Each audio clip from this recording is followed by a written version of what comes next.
Hi friends, இன்றைக்கி நம்மளுடைய சேனலில் மாலை வேளையில் சுட சுட வீட்லேயே நம்ம ஸ்நாக்ஸ் செஞ்சு சாப்பிட்லாம். குழந்தைங்க ஸ்கூல்லேருந்து வரும்பொழுது அவங்களுக்கும் செஞ்சு கொடுக்கலாம். வீட்டில் செஞ்சால் செலவும் மிச்சம், ஆரோக்கியமாகவும் இருக்கும்.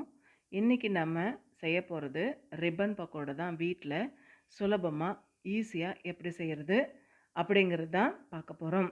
நம்மளுடைய சேனலை சப்ஸ்கிரைப் பண்ணாமல் பார்க்குறவங்க சப்ஸ்கிரைப் பண்ணிவிட்டு பாருங்கள். நான் ஒரு பவுலில் 1/2 கப் அளவுக்கு கடலை மாவு சேர்த்துக்கிறேன். 1 கப் அளவுக்கு அரிசி மாவு சேர்த்துக்கிறேன்.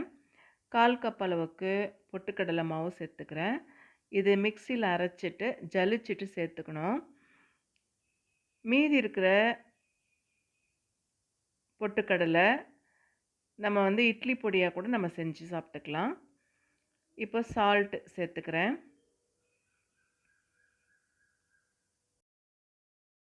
ஒரு டீஸ்பூன் அளவுக்கு நான் நெய் விட்டுக்கிறேன். ஆப்ப சோடா ஒரு 1/4 டீஸ்பூன் அளவுக்கு சேர்த்துட்டு, ரெட் சில்லி பவுடர் காரத்துக்காக ரெட் சில்லி பவுடர் சேர்த்துருக்கேன்.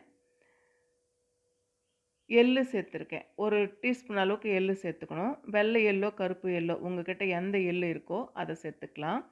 இப்போ இது எல்லாத்தையும் மிக்ஸ் பண்ணிக்கலாம். மிக்ஸ் பண்ணிட்டதுக்கப்புறமா தான் நம்ம தண்ணி ஊற்றணும். இந்த மாதிரி மிக்ஸ் பண்ணி எடுத்துக்கணும். இந்த மாதிரி மிக்ஸ் பண்ணிக்கணும். இப்போ தண்ணி கொஞ்சம் கொஞ்சமாக ஊற்றிக்கணும். மொத்தமாக ஊற்றக்கூடாது. கொஞ்சம் கொஞ்சமாக ஊற்றி நல்லா மிக்ஸ் பண்ணிக்கணும்.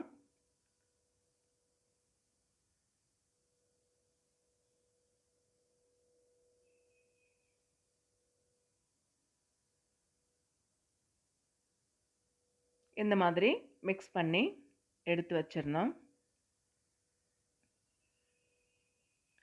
நம்ம சப்பாத்தி பிசைகிறோம்ல, அந்த பதத்துக்கு எடுத்துக்கணும்.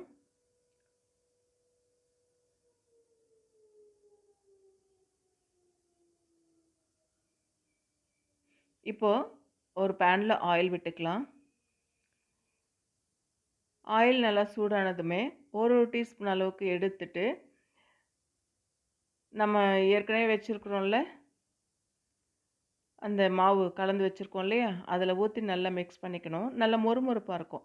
இது போல் முறுக்கு தவாவில் இருக்கும். அதை சேர்த்துட்டு தேவையான அளவுக்கு மாவு எடுத்து அதில் வச்சுட்டு நம்ம அப்படியே டைரெக்டாக ஆயில்லையே விட்டுக்கலாம்.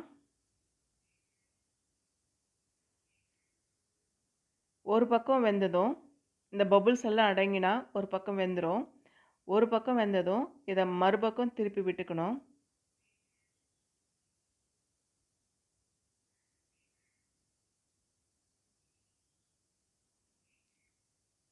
இது எப்படி வெந்தது ஒரு பக்கம் அப்படின்னு பார்க்கும்பொழுது சலசலப்பெல்லாம் அடங்கிருச்சுன்னா ஒரு பக்கம் வெந்துருச்சு அப்படின்னு அர்த்தம். இந்த மாதிரி இருக்கும் பொழுது இன்னொரு பக்கம் நம்ம திருப்பி விட்டுக்கணும். அதே மாதிரி கலரும் சேஞ்ச் ஆகிருக்கும்.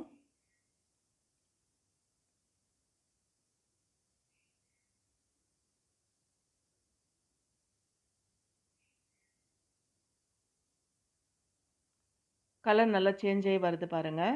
2 பக்கம் வெந்ததுக்கப்புறமா இதை நம்ம எடுத்துடலாம்.